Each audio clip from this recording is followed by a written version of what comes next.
What's up guys, my name's Tom and welcome back to the FPL Centre. Time for the Game Week 11 fixture breakdown where we take a look at the key upcoming fixtures from an FPL perspective and who might be in line to benefit from opposition weaknesses, as well as a quick look at my team selection as it stands heading into the weekend.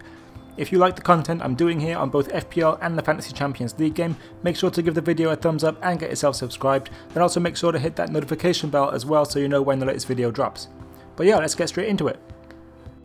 First up, we'll take a look at what is undoubtedly the biggest game of the weekend as Arsenal host Liverpool at the Emirates. The stats certainly suggest this could be an action-packed game as Liverpool are creating a chance every 6.8 minutes, the joint third highest rate in the league, while Arsenal are no slouches themselves, creating a chance every 7.3 minutes.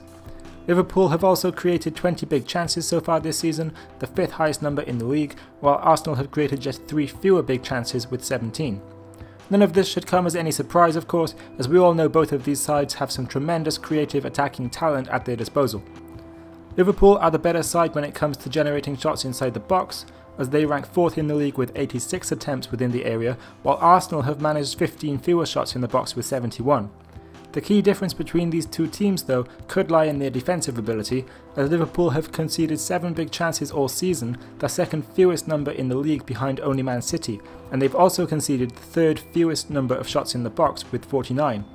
Arsenal on the other hand are a bit more generous to their opponents, allowing 17 big chances to be created against them and giving up 67 shots in the box. The majority of crosses Arsenal give up tend to come from the right wing, which suits Liverpool who put in nearly 63% of their crosses from that side. Now this is something that could be great news for Trent Alexander-Arnold owners, providing he isn't rotated out of the side in favour of more defensive solidity, as we saw when Liverpool played Man City in Game Week 8.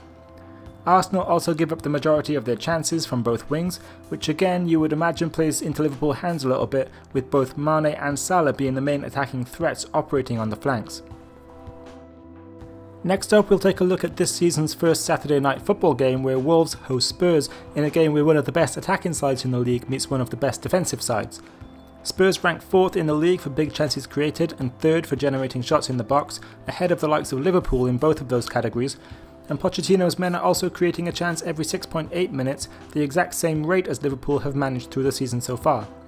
And while Wolves may not be quite as effective when it comes to creating big chances or generating shots in the box, they are still creating a chance every 7.2 minutes, which is better than the likes of Arsenal and Man United. Defensively is where Wolves really shine though, as they've only given up 47 shots from inside the area this season. That's the second fewest in the league, with only Man City conceding fewer. Wolves have also only given up 7 big chances through the first 10 weeks, the same number as Liverpool, and again only Man City have given up fewer. The recently promoted side have also conceded the 4th fewest headed attempts on goal, indicating that they are a very well-rounded side capable of defending against sides both on the ground and in the air. Spurs on the other hand rank around the league average for conceding shots in the box, but have given up the 5th fewest big chances. When Wolves do give up chances, the majority tend to come from the right wing or via set pieces, suggesting that Kieran Trippier could once again play a pivotal role if Spurs are to win this one, backed up by the fact that Spurs deliver over 63% of their crosses into the box from the right, where Trippier likes to get forward so often. Next up, we'll take a look at Manchester City's home tie against Southampton on Sunday. The Saints come into this one without a win in their last 6 matches, and they also haven't scored a single goal in their last 5 games either.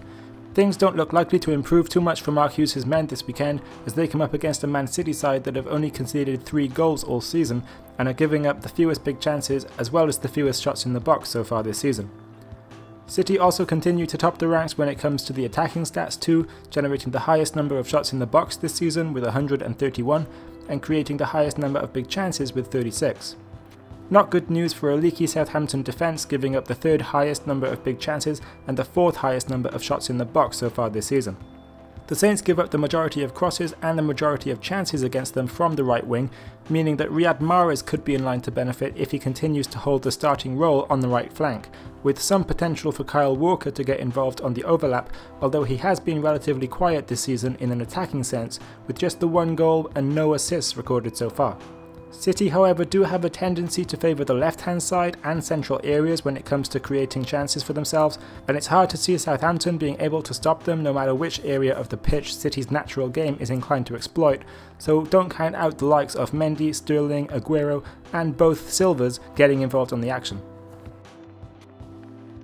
Finally, we'll take a quick look at the other game taking place on Sunday, where Chelsea host Crystal Palace at Stamford Bridge.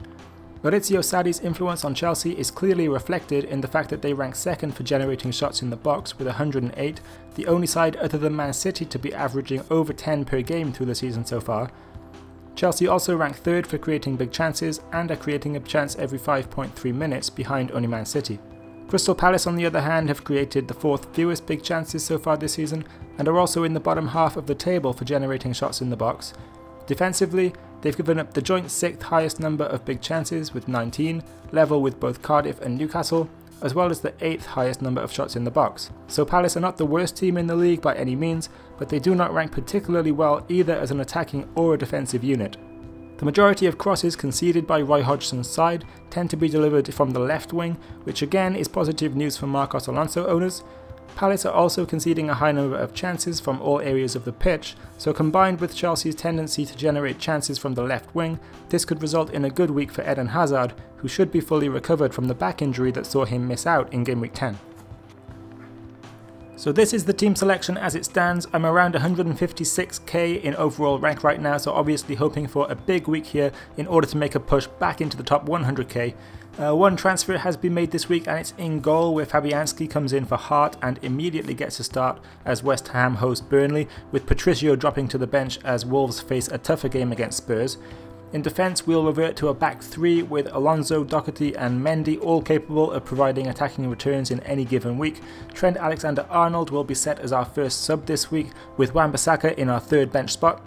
In midfield, we line up with Hazard, Sterling, Maddison and Richarlison, with all of them in favourable matchups this weekend, and Højbjerg occupies our second bench spot. And up front, we're sticking with Alexander Mitrovic, Sergio Aguero and Callum Wilson. The armband is currently on Aguero for City's home fixture against Southampton, although there is a temptation to captain either Sterling or Hazard given the fact Aguero is getting subbed off so often these days, around the 65 to 70 minute mark.